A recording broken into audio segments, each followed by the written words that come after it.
Saya nonton video Bahar Smith yang dicium kakinya oleh para santri-santrinya, sebenarnya pengen ketawa bahwa itulah yang terjadi di masa lalu saat Indonesia dijajah ratusan tahun lamanya oleh pemerintah kolonial Belanda.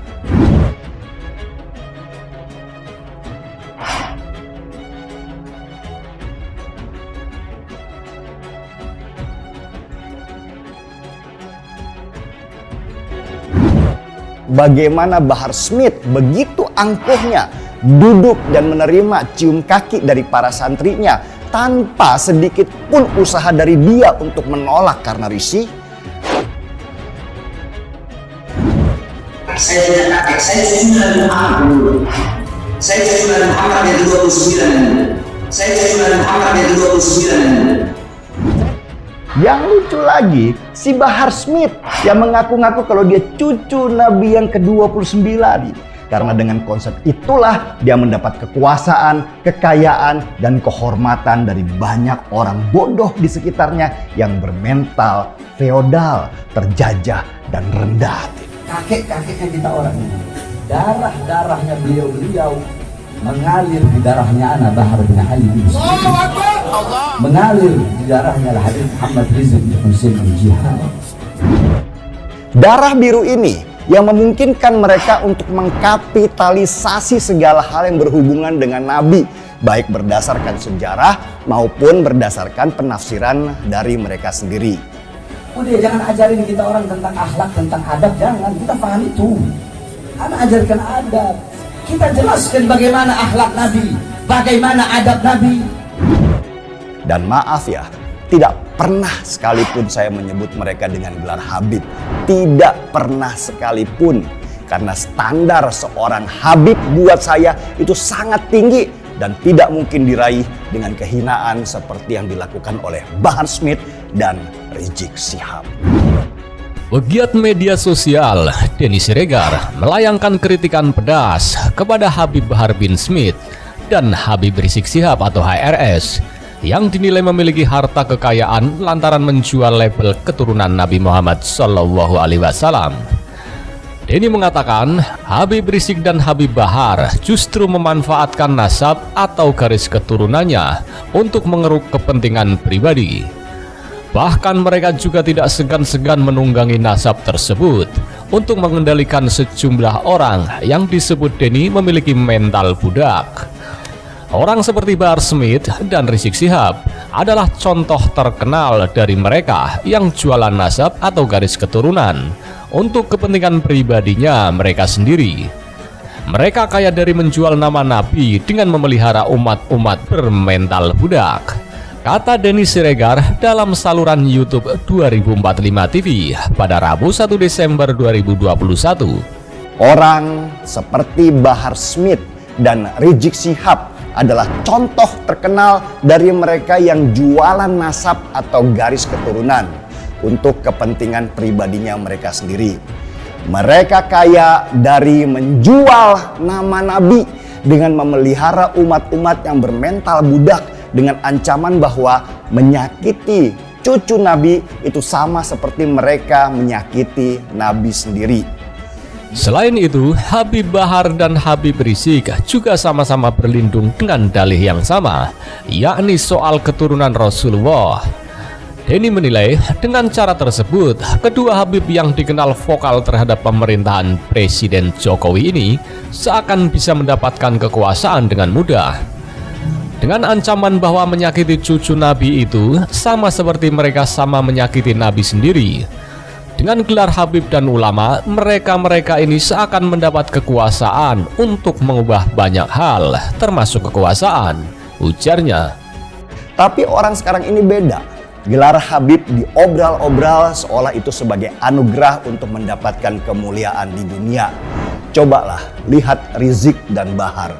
Mobil mereka bagus-bagus, rumah mereka besar-besar, pakaian mereka mahal-mahal. Tapi umatnya banyak yang miskin dan kekurangan. Apakah itu perilaku Nabi? Jelas bukan. Mereka jauh dari itu. Pembawa acara saluran YouTube Cokro TV ini juga menyinggung soal sistem khilafah yang belakangan banyak didukung. Tentunya, kata Denny, hal tersebut menguntungkan sosok seperti Habib Rizik dan Habib Bahar yang bisa dengan mudah berada di puncak kekuasaan sehingga bisa memperkaya diri. Itulah kenapa orang-orang yang menyanjung gelar Habib dan ulama sebagai alat untuk mengontrol banyak manusia ini condong untuk memuja sistem khilafah. Karena sistem khilafah itu akan memuluskan jalan mereka untuk berada di puncak kekuasaan dan membuat mereka akan semakin kaya secara material, imbunya.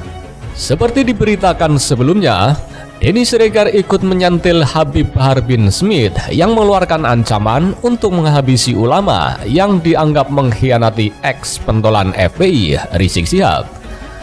Denny menilai pernyataan Bahar justru menimbulkan kegaduhan sehingga kondisi akan lebih kondusif apabila Bahar kembali dikandangkan. Kondisi yang sudah tenang selama Bahar dan Rizik di penjara itu jangan dirusak lagi oleh mulut-mulut sampah yang bernada mengancam.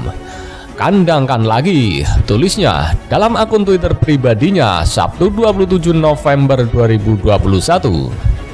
Mereka hanyalah orang yang ingin menjadi seperti Nabi, tapi tidak kuat secara mental ketika mendapatkan sanjungan. Setiap sanjungan yang mereka dapat itu seperti galian kubur yang mereka gali sendiri dan semakin dalam. Kasihan sebenarnya kalau melihat Bahar dan Rizik, tapi ya itulah, itu jalan yang mereka pilih. Menanggapi pernyataan Denny Siregar, Wakil Sekretaris Jenderal Persaudaraan Alumni 212 Novel Bamumin membalas cibiran Denny Siregar yang meminta Habib Bahar untuk dikandangkan lagi. Yang harus ditangkap itu Denny Siregar karena sudah jelas dia terlapor dan kerjanya sebagai buzzer RP selalu bikin gaduh dan adu domba, kata Novel pada Selasa 30 November 2021. Novel meyakini Indonesia akan damai apabila orang seperti Denny Siregar ditangkap dan dipenjarakan. Kalau Denny Siregar dan kawan-kawan ini ditangkap, Indonesia damai. Karena gaya-gaya yang diduga kuat gaya PKI sangat berbahaya, sangat merusak Pancasila, ungkapnya. Seperti yang diberitakan sebelumnya bahwa Denny Siregar ikut menyentil Habib Bahar bin Smith yang mengeluarkan ancaman untuk menghabisi ulama yang dianggap mengkhianati ex-pentolan FPI Rizik Syihab.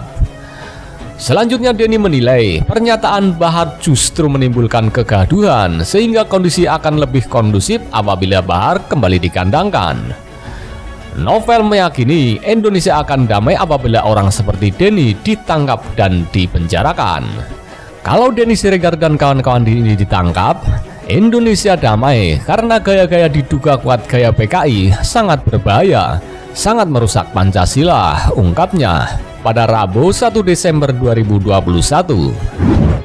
Saya nonton video Bahar Smith yang dicium kakinya oleh para santri-santrinya, sebenarnya pengen ketawa bahwa itulah yang terjadi di masa lalu saat Indonesia dijajah ratusan tahun lamanya oleh pemerintah kolonial Belanda.